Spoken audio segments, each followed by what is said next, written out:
The Patchwork Girl of Oz by L. Frank Baum. Chapter 12. The Giant Porcupine. Next morning they started out bright and early to follow the road of yellow bricks toward the Emerald City. The little Munchkin boy was beginning to feel tired from the long walk, and he had a great many things to think of and consider besides the events of the journey. At the wonderful Emerald City, which he would presently reach, were so many strange and curious people that he was half afraid of meeting them, and wondered if they would prove friendly and kind. Above all else, he could not drive from his mind the important errand on which he had come, and he was determined to devote every energy to finding the things that were necessary to prepare the magic recipe. He believed that until dear Unc Nunkie was restored to life he could feel no joy in anything, and often he wished that Unc would be with him, to see all of the astonishing things Ojo was seeing. But alas, Unc Nunkie was now a marble statue in the house of the crooked magician, and Ojo must not falter in his efforts to save him. The country through which they were passing was still rocky and deserted, with here and there a bush or a tree to break the dreary landscape. Ojo noticed one tree especially because it had such long silky leaves and was so beautiful in shape. As he approached it, he studied the tree earnestly, wondering if any fruit grew on it or if it bore pretty flowers. Suddenly he became aware that he had been looking at that tree for a long time, at least for 5 minutes, and it had remained in the same position, although the boy had continued to walk steadily on. So he stopped short, and when he stopped, the tree and all the landscape, as well as his companions, moved on before him and left him far behind. Ojo uttered such a cry of astonishment that it aroused the Shaggy Man, who had halted. The others then stopped too, and walked back to the boy.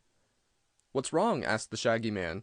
"Why, we're not moving forward a bit, no matter how fast we walk," declared Ojo. "Now that we have stopped, we're moving backward. Can't you see? Just notice that rock." Scraps looked down at her feet and said the yellow bricks are not moving. "But the whole road is," answered Ojo. "True, quite true," agreed the Shaggy Man. "I know all about the tricks of this road, but I have been thinking of something else and didn't realize where we were." "It will carry us back to where we started from," predicted Ojo, beginning to be nervous. "No," replied the Shaggy Man, "it won't do that, for I know a trick to beat this tricky road. I've traveled this way before, you know. Turn around, all of you, and walk backward." "What good will that do?" asked the cat. "You'll find out if you obey me," said the Shaggy Man. So they all turned their backs to the direction in which they wished to go, and began walking backward. In an instant Ojo noticed they were gaining ground, and as they proceeded in this curious way they soon passed the tree which had first attracted his attention to their difficulty. "How long must we keep this up, Shags?" asked Scraps, who was constantly tripping and tumbling down, only to get up again with a laugh at her mishap. "Just a little way farther," replied the Shaggy Man. A few minutes later he called to them to turn about quickly and step forward, and as they obeyed the order they found themselves treading solid ground. "That task is well over," observed the Shaggy Man. "It's a little tiresome to walk backward, but that is the only way to pass this part of the road, which has a trick of sliding back and carrying with it anyone who's walking upon it."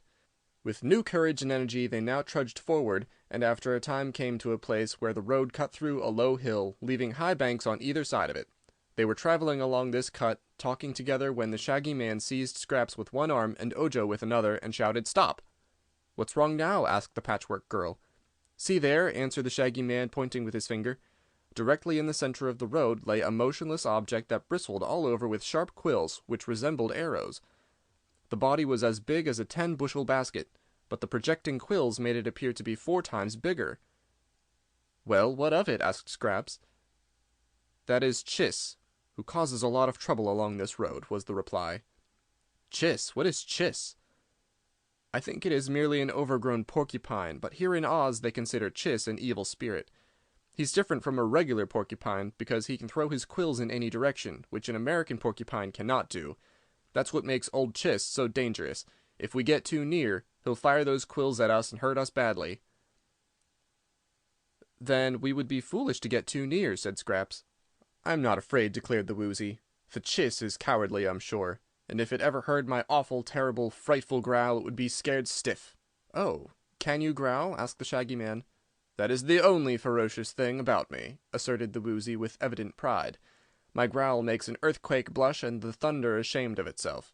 If I growled at that creature you call Chiss, it would immediately think the world has cracked in two and bumped against the sun and moon, and that would cause the monster to run as far and as fast as its legs could carry it."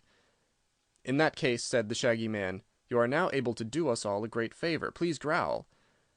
"But you forget," returned the Woozy, "my tremendous growl would also frighten you, and if you happen to have heart disease you might expire." True, but we must take that risk," decided the Shaggy Man bravely. "Being warned of what is to occur, we must try to bear the terrific noise of your growl, but Chiss won't expect it, and it will scare him away." The Woozy hesitated. "I'm fond of you all, and I hate to shock you," it said. "Never mind," said Ojo. "You may be made deaf. If so, we'll forgive you." "Very well, then," said the Woozy in a determined voice, and advanced a few steps toward the giant porcupine. Pausing to look back, it asked, "All ready?" "All ready," they answered. "Then cover up your ears and brace yourselves firmly. Now then, look out!" The Woozy turned toward Chiss, opened wide its mouth, and said, "Queek!" "Go ahead and growl," said Scraps. "Why, I did growl," retorted the Woozy, who seemed much astonished. "What, that little squeak?" she cried. "It is the most awful growl that ever was heard, on land or sea, in caverns or in the sky," protested the Woozy. "I wonder you stood the shock so well. Didn't you feel the ground tremble? I suppose Chiss is now quite dead with fright." The Shaggy Man laughed merrily. "Poor Wooz," said he, "your growl wouldn't scare a fly." The Woozy seemed to be humiliated and surprised. It hung its head a moment, as if in shame or sorrow, but then it said with renewed confidence, "Anyhow, my eyes can flash fire, and good fire, too, good enough to set fire to a fence." "That is true," declared Scraps. "I saw it done myself, but your ferocious growl isn't as loud as the tick of a beetle, or one of Ojo's snores when he's fast asleep." "Perhaps," said the Woozy humbly, "I have been mistaken about my growl. It has always sounded very fearful to me, but that may have been because it was so close to my ears." "Never mind," Ojo said soothingly. "It is a great talent to be able to flash fire from your eyes. No one else can do that." As they stood hesitating what to do, Chiss stirred, and suddenly a shower of quills came flying toward them, almost filling the air. They were so many. Scraps realized in an instant that they had gone too near to Chiss for safety, so she sprang in front of Ojo and shielded him from the darts, which stuck their points into her own body until she resembled one of those targets they shoot arrows at in archery games. The Shaggy Man dropped flat on his face to avoid the shower, but one quill stuck him in the leg and went far in. As for the glass cat, the quills rattled off her body without making even a scratch, and the skin of the Woozy was so thick and tough that he was not hurt at all. When the attack was over, they all ran to the Shaggy Man, who was moaning and groaning, and Scraps promptly pulled the quill out of his leg. Then up he jumped and ran over to Chiss, putting his foot on the monster's neck and holding it a prisoner. The body of the great porcupine was now as smooth as leather, except for the holes where the quills had been, for it had shot every single quill in that one wicked shower.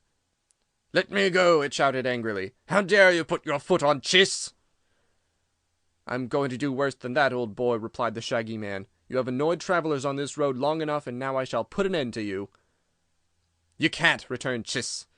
"Nothing can kill me, as you know perfectly well." "Perhaps that is true," said the Shaggy Man in a tone of disappointment. "Seems to me I've been told before that you can't be killed. But if I let you go, what will you do?" "Pick up my quills again," said Chiss in a sulky voice. "And then shoot them at more travelers? No, that won't do. You must promise me to stop throwing quills at people." "I won't promise anything of the sort," declared Chiss. "Why not?" "Because it is my nature to throw quills, and every animal must do what nature intends it to do. It isn't fair for you to blame me. If it were wrong for me to throw quills, then I wouldn't be made with quills to throw. The proper thing for you to do is to keep out of my way." "Why, there's some sense in that argument," admitted the Shaggy Man thoughtfully. "But people who are strangers and don't know you're here won't be able to keep out of your way." "Tell you what," said Scraps, who was trying to pull the quills out of her own body. "Let's gather up all the quills and take them away with us. Then old Chiss won't have any left to throw at people." "Ah, that's a clever idea. You and Ojo must gather up the quills, while I hold Chiss a prisoner, for if I let him go he will get some of his quills and be able to throw them again." So Scraps and Ojo picked up all the quills and tied them in a bundle so they might easily be carried. After this the Shaggy Man released Chiss and let him go, knowing that he was harmless to injure anyone. "It's the meanest trick I ever heard of," muttered the Porcupine gloomily. "How would you like it, Shaggy Man, if I took all your shags away from you?" "If I threw my shags and hurt people, you would be welcome to capture them," was the reply. Then they walked on, and left Chiss standing in the road sullen and disconsolate. The Shaggy Man limped as he walked, for his wound still hurt him, and Scraps was much annoyed because the quills had left a number of small holes in her patches. When they came to a flat stone by the roadside, the Shaggy Man sat down to rest, and then Ojo opened his basket and took out the bundle of charms the crooked magician had given him. "I am Ojo the Unlucky," he said, "or we would never have met that dreadful porcupine. But I will see if I can find anything among these charms which will cure your leg." Soon he discovered that one of the charms was labeled "for flesh wounds," and this the boy separated from the others. It was only a bit of dried root taken from some unknown shrub, but the boy rubbed it upon the wound made by the quill, and in a few moments the place was healed entirely, and the Shaggy Man's leg was as good as ever.